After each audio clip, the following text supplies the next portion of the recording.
அறிவோம். அனைவருக்கும் நமஸ்காரம். நாம இப்போ பார்த்து கொண்டிருப்பது அப்பைய தீட்சிதர் என்ற மகான் கொடுத்த ஆத்மார்ப்பண ஸ்துதி. சரணாகதி ஒன்றுதான் மனது விடுதலை ஆவதற்கான ஒரே வழி.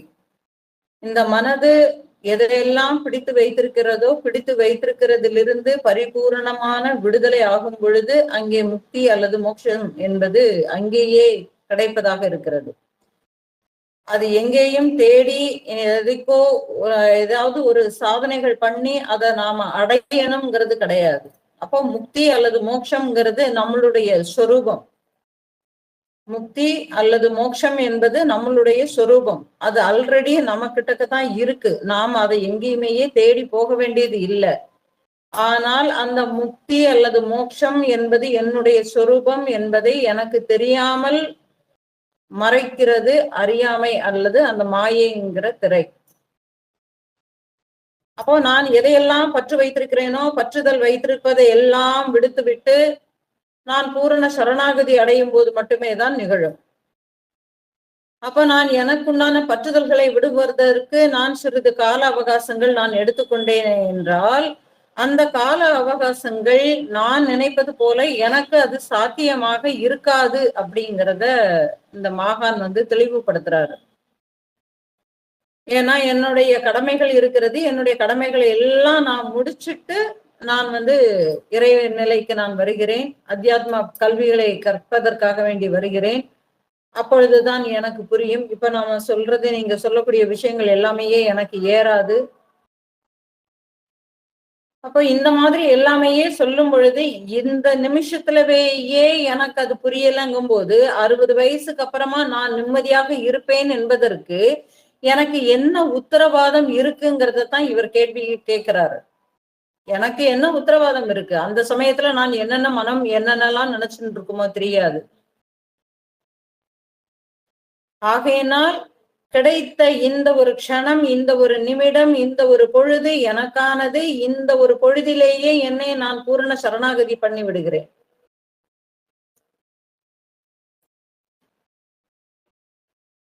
இப்ப சரணாகதி பண்ணணும்னா ஏன் பண்ணணும்? எனக்கு வேற வழியே இல்லைங்கிறது எனக்கு தெரிஞ்சிருக்கணும். வாழ்க்கையினுடைய போராட்டங்கள் எல்லாமே எனக்கு நல்ல ஒரு பாடத்தை எனக்கு கற்றுக் கொடுத்திருக்கின்றன. அதன் மூலமாக எனக்கு என்னால இனிமேல் எதுவுமே செய்யவே முடியாது. எல்லாவற்றிற்கும் ஆதி காரணனாக இருக்கின்ற நீரே தான் எல்லாவற்றிற்கும் காரணம். நீயேதான் என்ன பண்ணுகிறாய்? மாயை இங்க கூடிய ஒரு கட்டவும் செய்யற, நீயே தான் அவிழ்க்கவும் செய்யறங்கும் போது நீயே தானே எஜமான நாட்டு இருக்கிற. யார அறியாமைங்கிற கட்டுல வச்சு கட்டணுமோ அவங்கள அறியாமைங்கிற கட்டுல வச்சு எடுத்து நீயே கட்டி வச்சிடுற. யாரை அறியாமைங்கிற கட்டிலிருந்து விடுவிக்க வேண்டும் என்று நீ விரும்புகிறாயோ அவர்களை நீ விடுவித்து விடுகிறாய். அதாவது விடுவிப்பதற்கு அனுமதிக்கிறாய். அப்படிங்கும் பொழுது யாரு விடுவிப்பதற்கு அவன் விடுவிக்கிறானோ அப்பொழுதுதான் இந்த சாஸ்திர ஞானங்கள் எல்லாமேயே உள்ள போகிறது. நீ அறியாமை என்னும் கட்டுக்குள்ள என்ன சிக்கி வச்சுக்கிட்டு இருக்கிறதுனால எனக்கு அது புரியறது இல்லை. அப்ப நீ நினைச்சாதான் எனக்கு அந்த சாஸ்திர விஷயங்கள் உள்ள போகுமே தவிர நானாக நினைச்சு இங்க எந்த சாஸ்திரமும் நடக்காது. அப்ப நான் 60 வயசுக்கு அப்புறமா நான் இந்த சாஸ்திரத்தை கேட்பேங்கிறதுல என்ன உத்தரவாதம் இருக்கு? என்னுடைய கடமைகளை எல்லாம் நான் முடிச்சுக்கிட்டு அதுக்கப்புறமா நான் வரேன்னு சொல்லும் போது எனக்கு என்ன உத்தரவாதம் இருக்கு? இந்த க்ஷணமே எனக்கு உத்தரவாதமே இல்லையே. ஏன்னா நீ விரும்பினால் எனக்கு அந்த சாஸ்திர விஷயங்கள் இல்லை என்றால் கேட்கவில்லை. அப்ப எல்லாமேயே நீ நிச்சயித்துதான் ஓரொரு காரியமும் நடக்கிறது என்னும் பொழுது அப்பொழுது நான் உன்னை சரணடைவதை தவிர வேற ஒண்ணுமே இல்லை. எனக்கு கொடுக்கப்பட்ட அறிவின்படி மனசு கண்டபடிக்கு எதையாவது ஒண்ணு பண்றதுக்கு தான் தோணும். உன்னை சரணடைவதற்கு தோணாது. சோம்பேறித்தனமாட்டெல்லாம் இருக்கும். அப்புறமா பாத்துக்கலாமே அப்படிங்கிறது எல்லாமே தோணும். ஆனால் நீ நினைத்தால் அத்தனையையும் தவிடு பொடியாக்கி என்னை உன்னுக்குள்ளவேயே கொண்டு வர்றதுக்கு நீ ஏதாவது பண்ணினா மட்டுமே தான் நடக்கும். அப்ப நீ முயற்சி பண்ணாமல் என்னுடைய சாத்தியம் என்பது இங்கே இல்லவே இல்லை. ஆகையினால் என்னை நான் முழுவதுமாக உன்னிடத்தில் அர்ப்பணிப்பதை தவிர வேறு வழியே இல்லைன்னு நாம சரணாகதி பண்ணணும். இப்ப சரணாகதி எப்படி பண்ணணுங்கிறதையும் அவரே தான் சொல்லி கொடுக்கிறாரு. அப்ப அப்படி பண்ணும் போது மட்டுமே தான் நீ என்ன பண்ணுகிறாய், எனக்கு சுலபமாக இருக்கிறாய். அப்ப நீ என் மீது ஒரு கருணை கொண்டு இருக்கிறாய். அப்ப என்ன, இவன் என்ன பண்ணினாலுமே இவன் என்னை விட்டு போகவே மாட்டேங்கிறான் அப்படின்னு இருக்கும்போது நாம இவனுக்கு எதையாவது பண்ணணும். இப்போ ஒரு ராஜாவ ஒரு சாமானியன் ஒருத்தன் பார்க்கணும்னு போறோம். ராஜாவை லேசில பார்க்க முடியுமா? முடியாது. அப்ப ஏதோ என்னலாமோ சிபாரிசு எல்லாத்தையும் கொண்டு போய் இந்த அரண்மனை வாயில் காவலன் கிட்டக்கே இருந்து எல்லாம் தப்பிச்சு தப்பிச்சு நேரம் என்ன பண்ணிடுறான், அரண்மனைக்கு உள்ளவையே போயிடுறான் ராஜாவை பாக்குறதுக்கு. அவரு ரொம்ப பிஸியா இருக்கிறார், பயங்கர ஷெட்யூல் அவருக்கு, அவரை பார்க்கவே முடியல. இவனுக்கோ ஒரே வைராக்கியம், அந்த ராஜனை நான் எப்படியாவது சந்திக்க வேண்டும் அப்படிங்கிறது ஒரு வைராக்கியம். எப்படியாவது நான் சந்திக்கணும், எனக்கு வேற வழியே இல்லை, ராஜாவை பார்த்தே தான் ஆகணும். அவர் பயங்கர பிஸியாட்டு இருக்கிறதுனால கண்டுக்கவே இல்லை.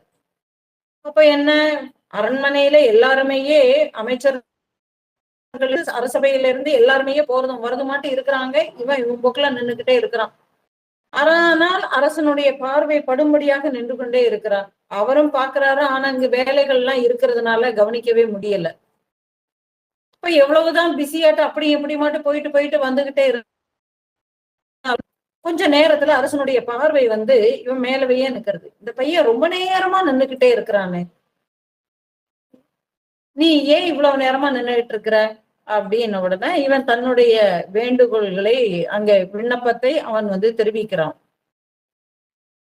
அப்ப என்ன ஆகுறது, சரின்னு சொல்லிட்டு அவன் கிட்ட எல்லாத்தையுமே கேட்டு அறிந்து கொண்டு அவனுடைய குறைகள் அங்கே நிவர்த்தி வைக்கப்பட்டது. அதாவது அவனுடைய விண்ணப்பம் ஏற்கப்பட்டு அவனுக்கான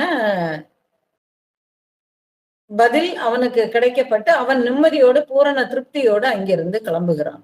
இது ஒரு உதாரணம். அப்போ இங்க அவன் ராஜாவை நான் பார்க்கணும், நான் இங்க இருந்து போனேன், அவரோ ரொம்ப பிஸியாட்டு இருக்கிறாரு, எனக்கு வேற வேலையெல்லாம் இல்லை, நான் இருக்கிற வேலையெல்லாமே போட்டு இவரை பார்க்கணும்னு வந்தேனாக்க இவரும் ரொம்ப பிஸியாட்டு இருக்கிறாரு, அதனால நாம இவரை பார்த்துட்டு இருக்க முடியாது, நம்ம இன்னைக்கு போயிட்டு 100 நாளைக்கு வருவோம்னு நினைச்சிருந்தால் இந்த காரியம் அன்னைக்கு நடந்திருக்குமா? அடுத்த நாளைக்கு இதே மாதிரிதான் நடக்கும், அல்லது இதை விட வேற மாதிரி நடந்திருந்ததுன்னா பார்த்திருக்க முடியாது இல்லையா?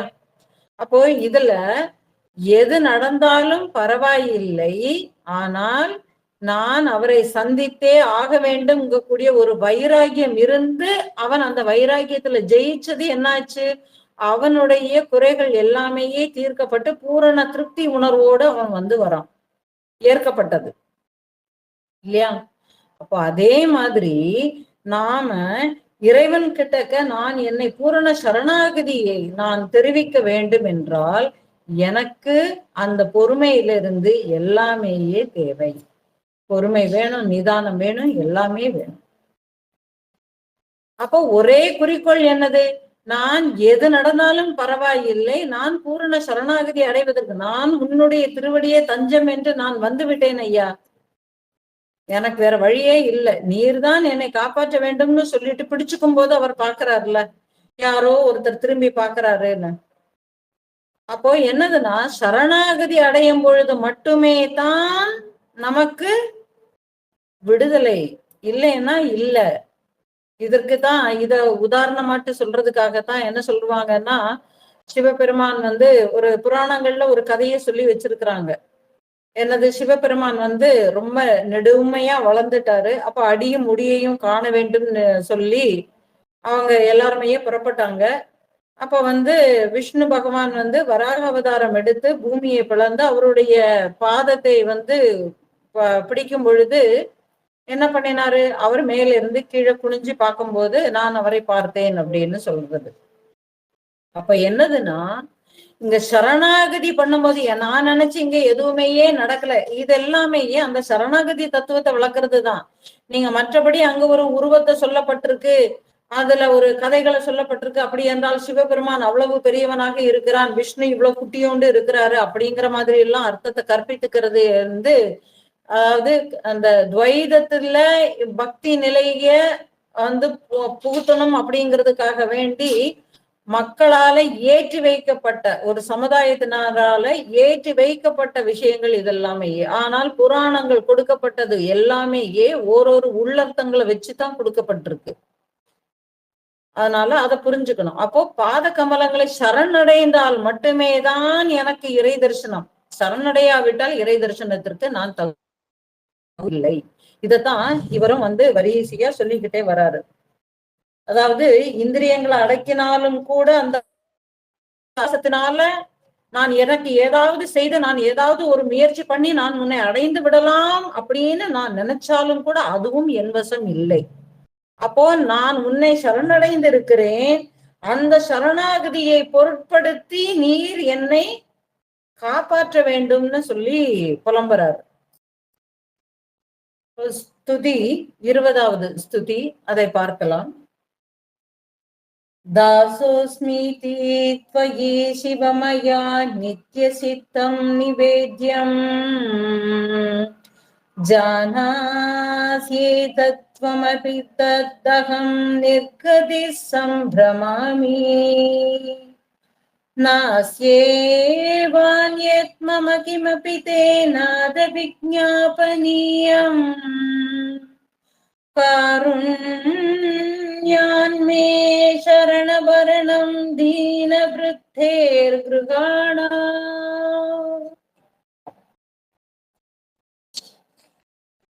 தாசோஸ்மிதி த்வயி சிவமயா நித்யசித்தம் நிவேத்யம். எவ்வளவு அழகா சொல்றார் பாருங்க. அதாவது சரணாகதினாலும் நம்ம சரணடைஞ்சிட்டோம்னாலும் எப்படி அதை பார்க்கணும்னு சொல்லி கொடுக்கிறாரு. ஹே பரமேஸ்வரான்னு கூப்பிடுறாரு. த்வயி சிவமயா நித்யசித்தம் நிவேத்யம்.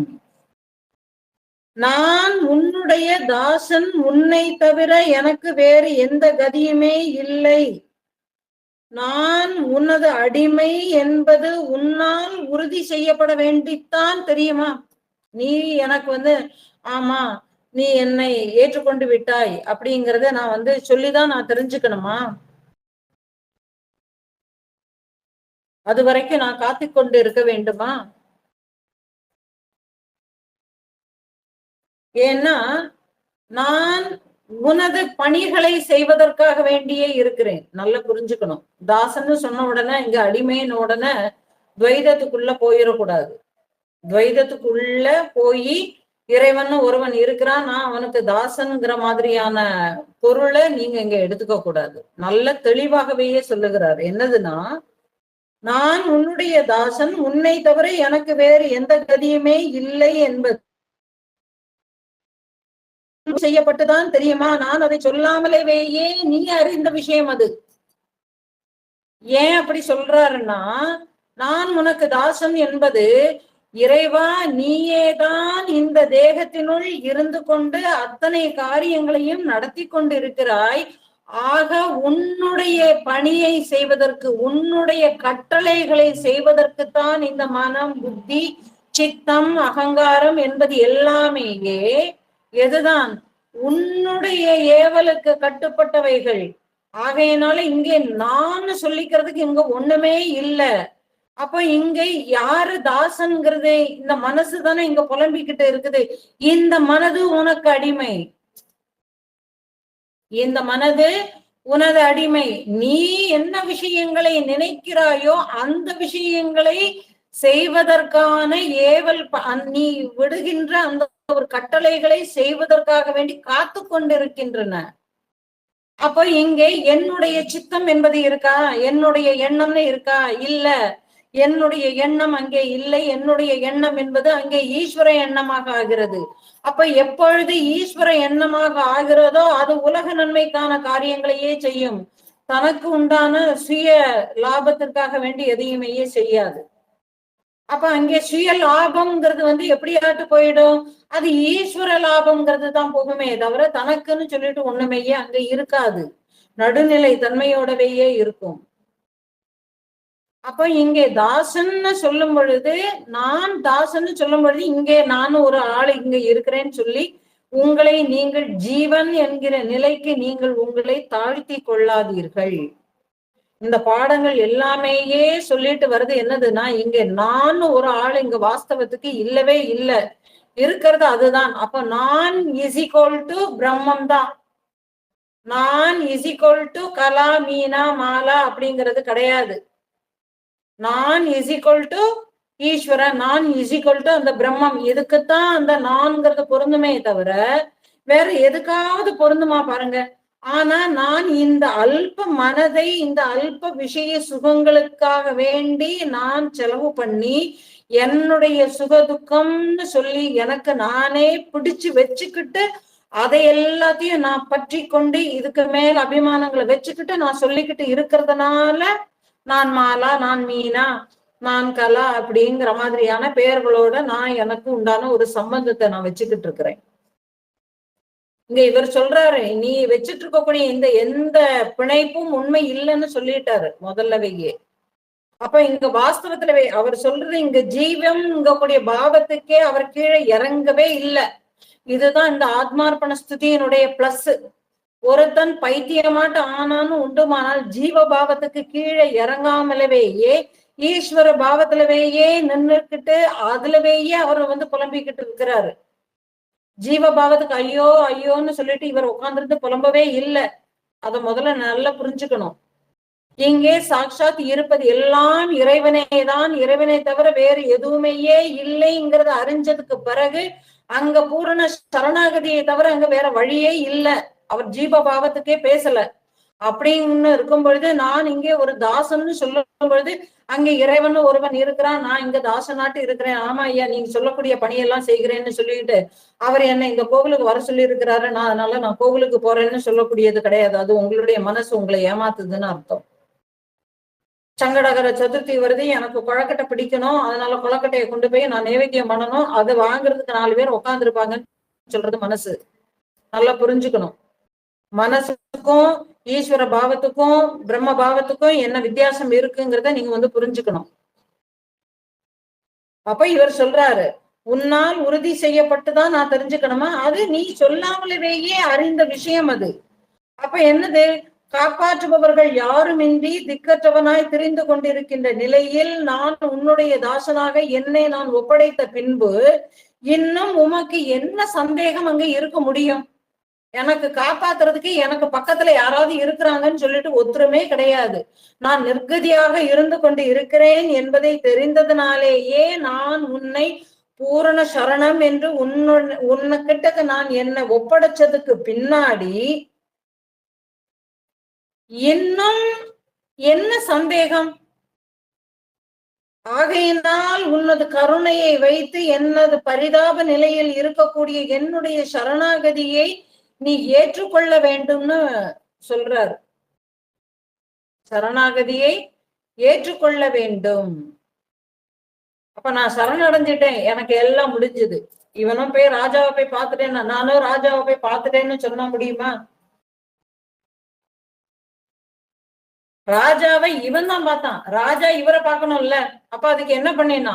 பொறுமையோடு காத்து கொண்டு இருந்தான். அப்பொழுது ராஜாவினுடைய பார்வை இவன் மேல பட்டு இவன் காலம்பரில இருந்து இவ்வளவு நேரமா நின்று கொண்டே இருக்கிறான். அப்ப இவனுக்கு என்னத்துக்காக வேண்டி வந்தான், இவனுக்கு என்ன வேலை, இவனுடைய குறைகள் என்ன, அதை நான் நிவர்த்தி பண்ணுகிறேன் அப்படின்னு சொல்லிட்டு கூப்பிட்டு விசாரிக்கிறார் இல்லையா? அப்ப வந்த காரியம் அங்கே நடக்கிறது இல்லையா? அப்ப நான் சரணாகதி பண்ணிட்டேன், எல்லாத்தையுமே அவன் பார்த்துப்பான்னா அப்ப என்ன அர்த்தம்னா பூரண நான் சரணாகதியை அடையிறது வரைக்கும் நாங்க இருக்கணும். பூரண சரணாகதியை நான் ஒப்புவிக்கணும். நான் இன்னைக்கு கொஞ்ச நாள் கொண்டு கொடுத்துட்டு அதுக்கப்புறமா நாளைக்கு நான் என் போக்குல ஆமா நான் சாமி கிட்டக்கு எல்லாத்தையுமே ஒப்படைச்சிட்டேன், ஆனாலும் நானும் செய்ய இருக்க முடியுமான்னு சொல்லிட்டு தானே இப்போ ஒரு வேலைக்கு இன்டர்வியூ போட்டிருக்கான். இவன் போய் இன்டர்வியூக்கு அட்டன் பண்ணிட்டு வந்திருக்கிறான். இவனுக்கு தெரியறது அந்த வேலை எனக்கு கிடைச்சா நல்லாதாட்டி இருக்கும்னு. அப்ப இவன் என்ன பண்றான், இறைவா நான் உங்ககிட்டவே ஒப்படைச்சிட்டேன், உன்னை ஒப்படைச்சுக்கிட்டு நீ கொடுத்திருக்கக்கூடிய எனக்கு இட்ட பணி என்னது, அந்த இன்டர்வியூ சொன்ன ஜீவிதத்துக்காக வேண்டி அந்த வேலைக்கு நான் போயிருக்கிறேன். அது கிடைக்கிறதோ கிடைக்காததோ உன்னுடைய சித்தம் ஐயா, ஆகையினால நான் காத்து கொண்டு இருக்கிறேன். அது முடிவு வரும் வராதோ இல்லையோ, இவன் 10 இன்டர்வியூக்கு போயிட்டு 10 இன்டர்வியூலயும் உட்காந்துருந்து மண்டையை குழப்பிட்டு உட்காந்துருப்பான். ஒருவேளை இது கிடைக்கலன்னா அது கிடைக்கலன்னா இது கிடைக்கலன்னு கடைசி ஒட்டு மொத்தமா என்ன பண்ணுவாங்க, 10 இடத்துல இருந்தும் கால் ஃபார் வரும். அப்போ எனக்கு எதுல போகனே இல்லைன்னு சொல்லிட்டு குழப்பிட்டு இருப்பாங்கல்ல, அந்த மாதிரி பட்டவங்களுக்கு இதெல்லாமே பொருந்தும். அப்ப என்னன்னா, பூரண சரணாகதியை நான் ஒப்படைச்சிட்டேன்னு உண்டுமானா நீங்க சும்மா இரு, காரியங்கள் தானாகவே நடக்கும். இங்க நீ நினைச்சுதான் எதுவுமே நடக்கலைங்கிறது புரிஞ்சு போயிடுச்சு. அப்புறமா என்னது, திருப்பியும் நான் செய்யறேன்னு சொல்லிட்டு அங்க செய்யறதுக்கு என்னது இருக்கு? அப்போ உனக்கான வேலைகள் அங்கே தானாகவே நடக்க ஆரம்பிக்கும். ஏனென்றால் உன்னை ரட்சிப்பது அவனுடைய பொறுப்பாகி விட்டது. நீ முழுமையாக உன்னை அவனிடத்தில் ஒப்படைக்கும் பொழுது அவன் தான் உன்னை பாத்துக்கிறான். இத தெளிவுபடுத்துறாரு. அடுத்த ஸ்துதி.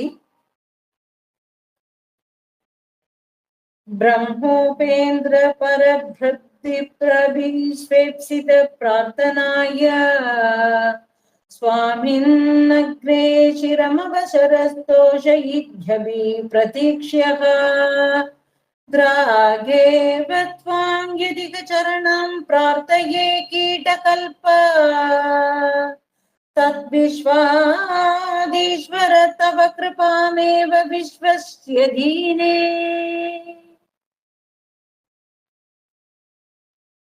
ब्रह्मोपेन्द्र प्रकृति विरभि स्वेप्सित प्रार्थनाय स्वामिन् अग्रे शिरमवसरस् तोषयिध्यभि प्रतीक्ष्यः. அதாவது, ஹே இறைவா, பிரம்மா விஷ்ணு அப்படிங்க கூடியவர்கள் எல்லோருமே தங்களுடைய விருப்பங்களை எல்லாம் உம்மிடத்தில் தெரிவிக்க வேண்டி உம்மை ஸ்துதி செய்து கொண்டு நீண்ட காலமாக உம்முடைய அருளுக்காக வேண்டியே காத்திருக்கிறார்கள். அவர்களே அப்படி இருக்கும் பொழுது அற்ப பிராணியாகிய நான் நினைத்த மாத்திரத்தில் உன்னை அழைத்து எனக்கு சரணம் அளிக்கும்படி நான் உன்னை வேண்டுகிறேனே, இது நியாயமான அவரே கேட்டுக்கிறார். அதாவது ஒரு கர்வம் இல்லை அந்த இடத்துல. சரணாகதியிலையும் கர்வம் இல்லாத சரணாகதி, பியூர் சரணாகதி. அதாவது என்ன சொல்றான்னா, இங்கே நாம பார்த்து கொண்டு இருக்கக்கூடிய எல்லா ரூபங்களும், நம்ம இப்ப பிரம்மா விஷ்ணு சிவன் சொல்லிக்கிட்டு நாம நிறைய ரூபங்களை நாம வைத்து கொண்டு இருக்கிறோம் இல்லையா? அப்புறமா சாக்தத்துல கணபதி, கானாபத்தியம், அப்புறமா கௌமாரம்னு சொல்லிட்டு முருகர், இந்த மாதிரி நிறைய வழிபாடுகளை நிறைய இறைவர்களை எல்லாமே ஒரு உருவத்துக்குள்ள சிக்க வச்சுக்கிட்டு நாம அவங்களுக்காக வேண்டி இந்த தெய்வம் பெருசு அந்த தெய்வம் பெருசுன்னு சொல்லிட்டு எல்லாருமே எல்லாருக்கு பின்னாடியும் போகிறதுக்கு இன்றைய காலத்துல ஒரு கூட்டமே இருக்கு.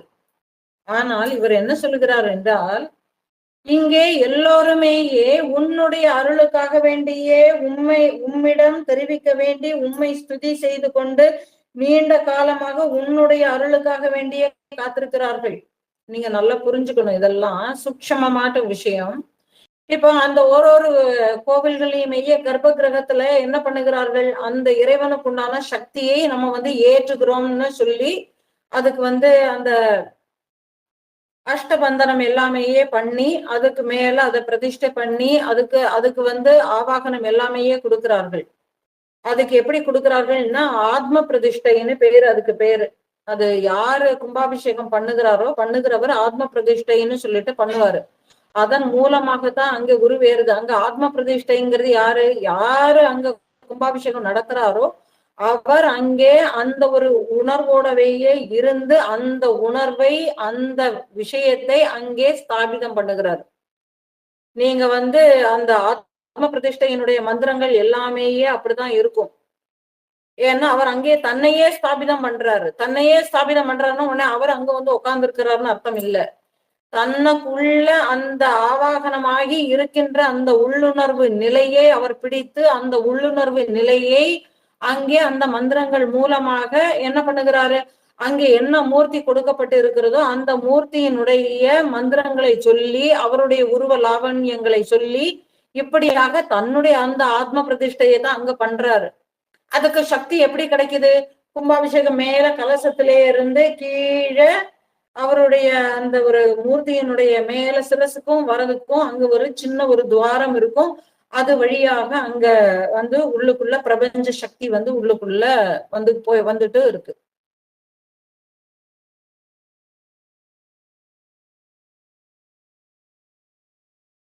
இதுதான் விஷயம். அப்ப என்னன்னா, அந்த அதுவரைக்கும் ஒரு கல்லாக ஒரு இடத்துல இருந்தது, ஒரு சிற்பியின் மூலமாக அங்கே சிலாரூபமாக வடிவமைக்கப்பட்டு அங்கே கொண்டு வந்து வச்சது உடனே அங்கே இறைவன் வந்து விடுகிறான். இப்போ வீட்லயுமே நீங்க கணபதி ஹோமங்கள் இதெல்லாமே பண்ணும்போது பாருங்களேன், அந்த வீடு அது வரைக்கும் சாதாரண வீடாட்டு தான் இருக்கும். திடீர்னு ஒருத்தர் வராரு, வந்த உடனேயே செங்கல்கள் எல்லாத்தையுமே அடுக்கி வைக்கிறாரு, மஞ்சள்ல பிள்ளையார பிடிக்கிறாரு, 2 அக்ஷதையை போட்டு பூவை போடுறாரு, ஹோமங்களை வளர்க்கிறாரு, மந்திரங்களை எல்லாமே சொல்லுகிறார். அப்பொழுது உடனே அந்த இடம் தெய்வ சாநித்தியம் நிறைந்ததாக நம்பப்படுகிறது. இது எல்லாமே மனதினுடைய சமாதானத்திற்காக நல்லா புரிஞ்சுக்கணும். அப்போ இங்க என்ன சொல்லுகிறார்னா, இங்க இருக்கக்கூடிய எல்லாமே நம்ம பெருசுன்னு நினைச்சுக்கிட்டு இருக்கிறோம். ஆனா எல்லாருமே யாருடைய அந்த பிரபஞ்சத்துல இருந்துதான் அந்த சக்திகள் எல்லாத்தையுமே பெறுகிறார்கள். அப்ப அந்த பிரபஞ்சம் யாரு படைச்சது? யாரு? அந்த சர்வேஸ்வரன் தான். அப்ப அவன் தான் அத்தனைக்குமே மூல காரணமாக இருக்கிறான். நல்லா புரிஞ்சுக்கணும். நீங்க இதெல்லாத்தையும் தெரிவிக்கிறதுக்காகத்தான் நான் இந்த மாதிரி உங்களுக்கு புரிய வைக்கிறதுக்கு சொன்னேன். அப்ப என்னதுன்னா, அப்ப எல்லாருமே நீண்ட காலமாக உன்னுடைய அருளுக்காக காத்திருக்கும் பொழுது அற்ப பிராணியாகிய நான் நினைத்த மாத்திரத்தில் உன்னை அழைத்து எனக்கு சரணம் அளிக்கும்படி நான் வேண்டுகின்றேனே, இது நியாயமான அவரே கேட்டுக்கிறாரு.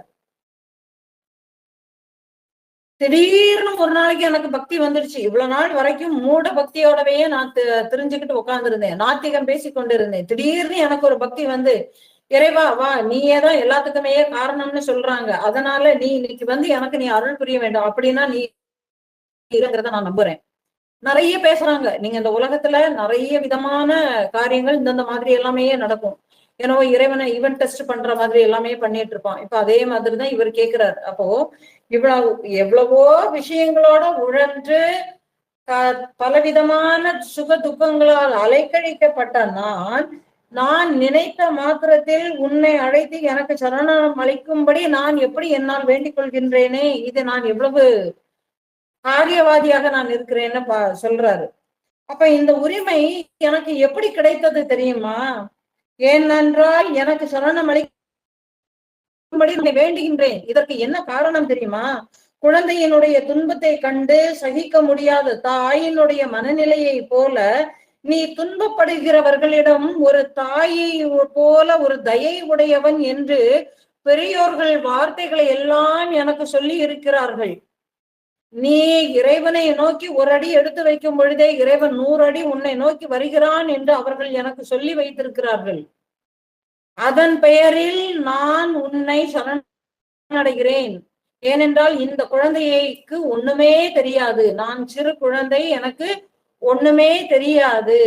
ஆகையினால் இந்த குழந்தையின் தேவையை அறிந்து அந்த குழந்தையினுடைய தேவையை பூர்த்தி செய்ய ஓடி வருகின்ற தாயினை போல நீ என்னை காக்க வர வேண்டும்.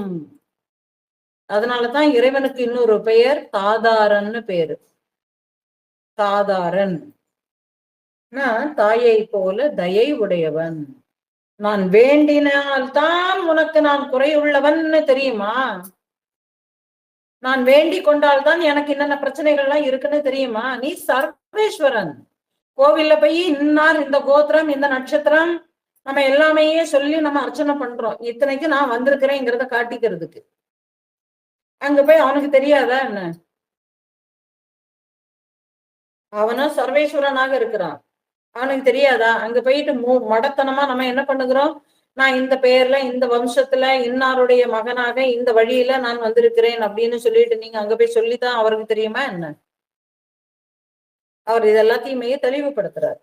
என்ன சொல்ல வர்றாருன்னா, அவனை நான் சர்வேஸ்வரனாக நான் பார்க்கும் பொழுதுதான் இதெல்லாமே எனக்கு புரியும். நான் சர்வேஸ்வரனாட்டு பார்க்காதது வரைக்கும் அந்த அப்படிப்பட்ட இறைவனையும் குறிப்பிட்ட உருவத்திற்குள் குறிப்பிட்ட லட்சணத்தோடு குறிப்பிட்ட அடையாளத்தோடு நான் பொருத்தி இருந்து பார்க்கிற வரை நான் அர்ச்சனை பண்ணிக்கிட்டே தான் இருப்பேன். ஏன்னா நானே இறைவன் அப்படித்தானே பாக்குறேன். அப்படின்னு இருக்கிறது வரைக்கும் நான் பண்ணிட்டு இருப்பேன். எப்பொழுது நான் அதை சர்வேஸ்வரனாக பரந்த பரம்பொருளாக எங்கும் வியாபித்து இருக்கின்ற பரமேஸ்வரனாக சர்வசக்தனாக நான் என்னைக்கு பார்க்கிறேன்னா அப்ப எனக்கு பண்ண வேண்டிய அவசியமே இல்லை. ஏன்னா அவன் தான் சர்வசக்தன். அவன் எனக்குள்ளும் இருந்து கொண்டிருக்கிறான். எனக்குள்ளும் இருந்து கொண்டு அவனுக்கு எங்க போனோமோ அவன் போக்குல போறான். அவனுடைய நியதிப்படி அத்தனை காரியங்களும் நடக்கிறது என்பதை தெரிந்து போகிறான். அப்படின்னு இருக்கும் பொழுது அங்கே இவன் போயிருக்கிறான் இவன் வராங்கிறது அங்க சொல்லித்தான் தெரியணுமா என்ன? அங்க போய் 11 பிரதட்சணம் 20 பிரதட்சணம்னு சுத்தினாதான் எனக்கு இதெல்லாமே நடக்கும் அப்படின்னு எதுவும் இருக்கா? அப்படியெல்லாம் ஒண்ணுமேயே கிடையாதுங்கிறது இவர் இதன் மூலமாட்டு அவர் புரிய வைக்கிறார். அப்போ பெரியோர்களினுடைய வார்த்தைகளை நம்பித்தானே அல்லாது வேறு எவ்வாறு இருக்க முடியும்னு கேட்கிறார். அடுத்த ஸ்துதி. கர்மஜான பிரசயமகிலம் துஷ்கரம் நாத பஷ்யன் பாபாசக்தம் ஹிருதயமபி சாபராயன் சந்நிதோருத்ரும் संसाराग्ये पुरहरमगद्यन्त कूपे विषीदन् हस्तालम्ब प्रदपनमिदं प्रपतनमिदं प्राप्यते निर्भयोऽस्मि.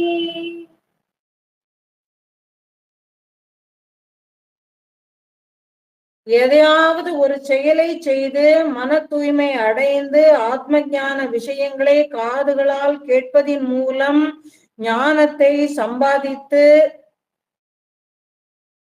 நான் என்னுடைய தீவிர ஸ்ரத்தையினாலும் விடாமுயற்சியினாலும் காலக்கிரமத்தில் நான் சாதித்து இருக்க வேண்டும். இவரை சொல்றாரு, ஒரு செயலை செய்வதானால் அந்த செயலின் மூலமாக என்னுடைய மனம் தூய்மை அடைந்திருக்க வேண்டும்.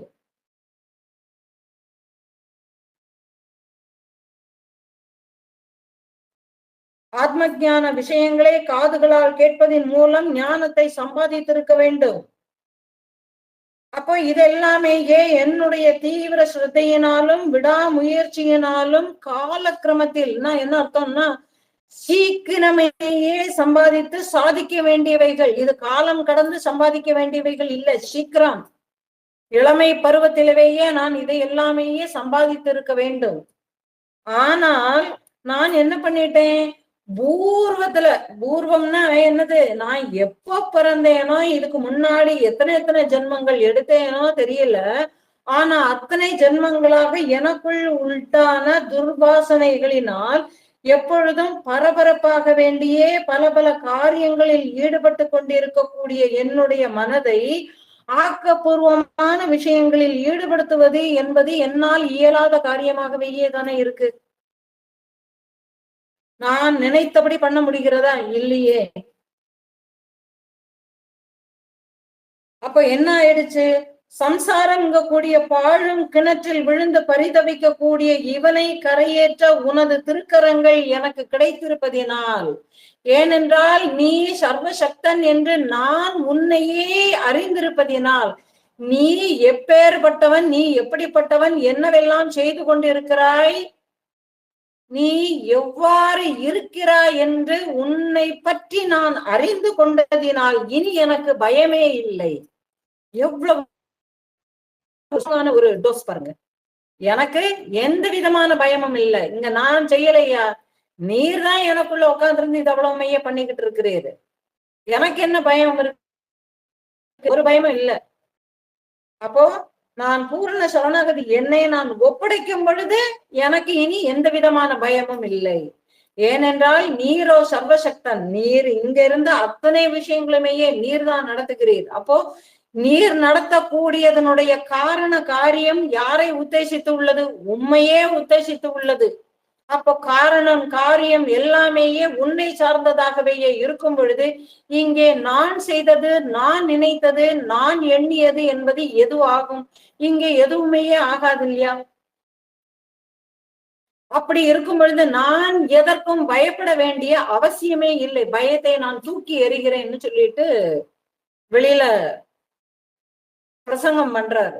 நான் தூக்கி எறிகிறேன். எவ்வளவு ஒரு ஸ்ட்ராங்கான ஒரு விஷயம் பாருங்க, எவ்வளவு ஒரு திட நம்பிக்கை. அடுத்த ஸ்லோகத்துல இன்னமும் அழகா சொல்ல வராரு, பார்ப்போம். त्वामेवैकं हदजनिपदे पादमिस्मिन् प्रपञ्चे मत्वा जन्म प्रशय जलते पिप्यदपारशून्यात् यत्ते दन्यासुरवरमुखं दक्षिणं संश्रयन्ति क्लिष्टं घोरे शिरमिह भवे तेन मां पाहि नित्यम्.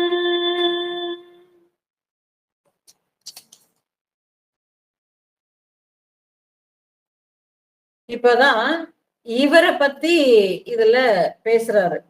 இவரை பத்தி பேசுறாரு. இவர் யாரு, இவர் எப்படி எல்லாம் துதி பண்ணி எப்படி எல்லாம் பண்ணினாருன்னு இவ்வளவு நேரமா இப்படி எல்லாம் பாடிட்டு இப்ப இவரை பத்தி சொல்றாரு.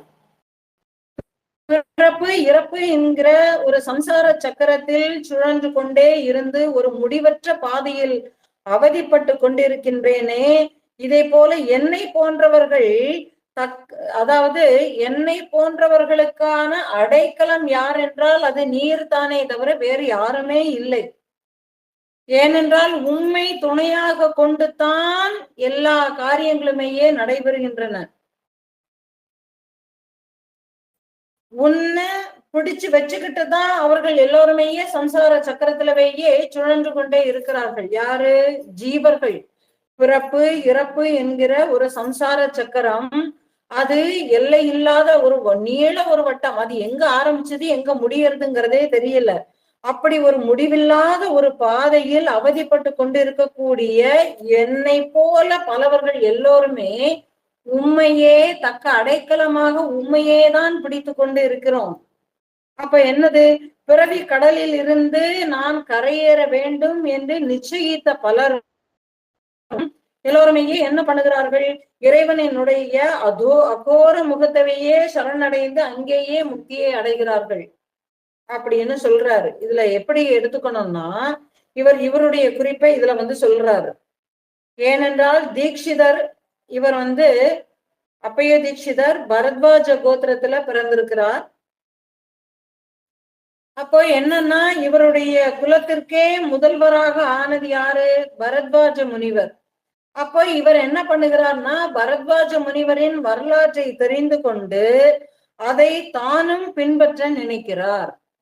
அவர் எப்படி அந்த வம்சத்துல தானே நானும் வருகிறேன்.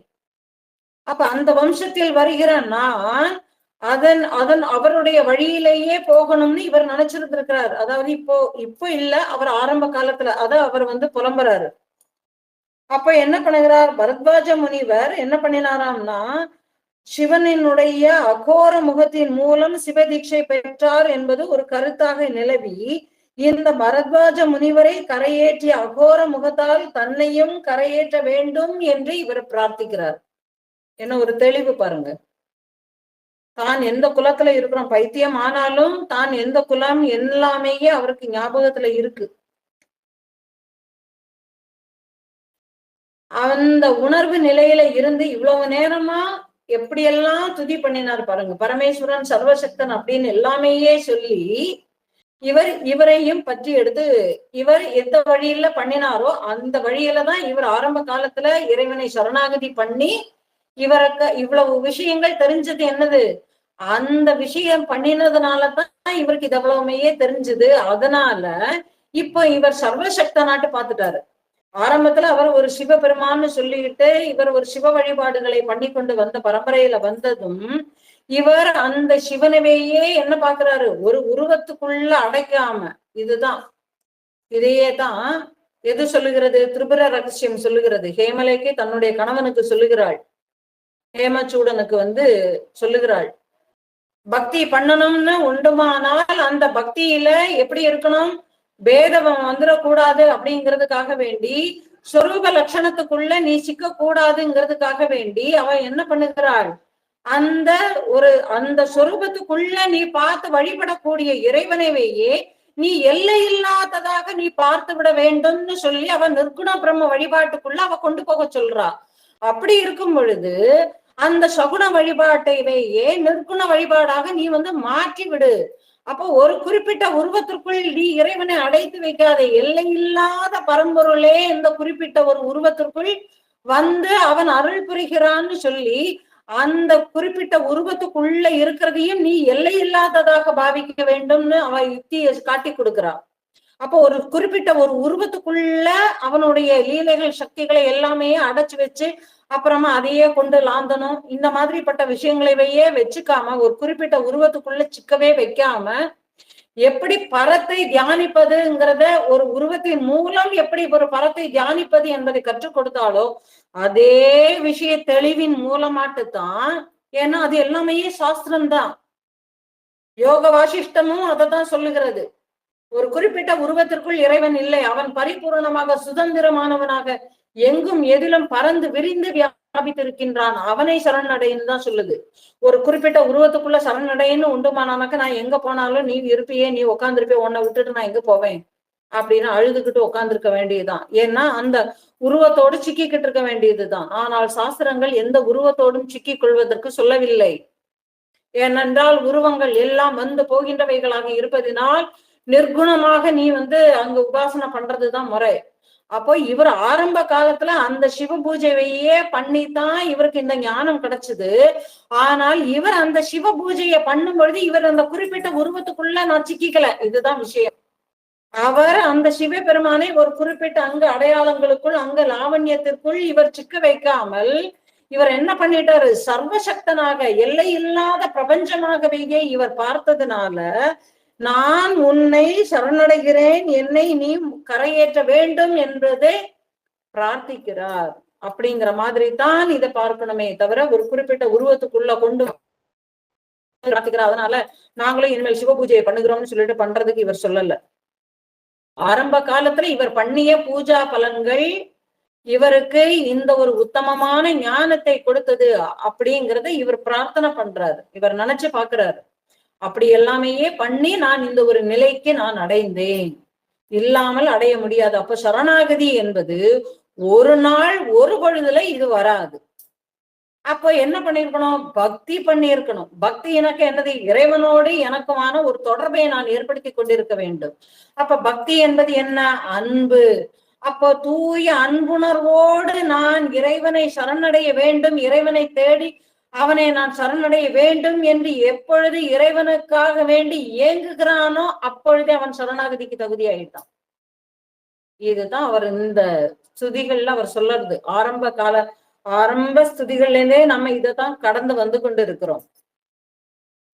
அப்ப என்னது, அப்ப இறைவனுக்கும் எனக்குமான ஒரு தொடர்பை நான் எப்பொழுது ஏற்படுத்தி கொள்கிறேனோ அப்பொழுதே நான் அவனுடைய கருணைக்கு பாத்திரமாக இருக்கிறேன். ஆகையினால் எனக்கு எந்த விதமான பயமும் இல்லை.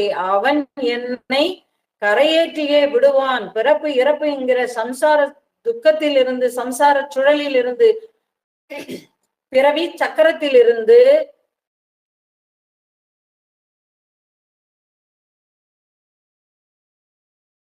என்னை நிச்சயம் வெளியேற்றியே விடுவான் என்பதில் எந்த விதமான சந்தேகமும் இல்லை என்பதாக பிரார்த்திக்கிறார்.